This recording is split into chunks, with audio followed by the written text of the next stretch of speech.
তাহলে আজ শেষবার খেলি। পরদিন বিকেলে হৃদয় মাঠে যায়, কিন্তু আজ মাঠটা যেন একটু ফাঁকা। সে চারদিকে তাকায়, আরিফ কোথাও নেই। হৃদয়ের মনে অদ্ভুত এক শূন্যতা কাজ করে। সে ভাবে, আজ কেন এলো না? যখন কেউ অভ্যাস হয়ে যায়, তার অনুপস্থিতি খুব অনুভূত হয়। পরের দিনও আরিফ আসে না।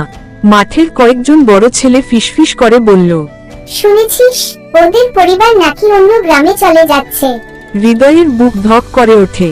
সে চুপ হয়ে যায়। তার মাথায় শুধু একটা কথা, আমি কি আর ওর সাথে খেলতে পারবো না? কিছু ভয় মুখে বলা যায় না, কিন্তু মন বুঝে নেয়। হৃদয় সিদ্ধান্ত নেয় সে আরিফের বাড়ি যাবে। সে প্রথমবারের মতো সেই কাঁচা রাস্তা ধরে হাঁটে, যেখানে ছোট ছোট ঘর, টিনের ছাদ, নীরব পরিবেশ। দরজার সামনে দাঁড়িয়ে সে একটু ইতস্তত করে, তারপর ধীরে ডাকে, আরিফ। ভিতর থেকে আরিফ বের হয়। মুখে আগের মতো হাসি নেই।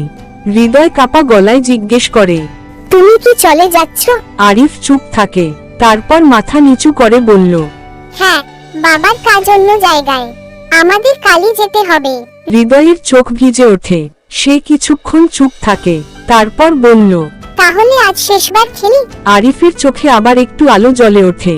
বিদায় মানেই শেষ নয়, কখনো কখনো এটা স্মৃতির শুরু। সেদিন তারা আগের চেয়ে বেশি খেলল। বলটা আকাশে উঠছিল, হাসির শব্দ দূর পর্যন্ত ছড়িয়ে যাচ্ছিল। সূর্য ধীরে ধীরে ডুবছিল। খেলা শেষে হৃদয় তার লাল বলটা আরিফের হাতে তুলে দেয়।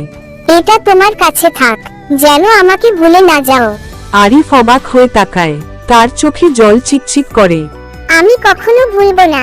দুজন একে অপরকে জড়িয়ে ধরে। পেছনে সূর্যাস্ত, হাতে লাল বল।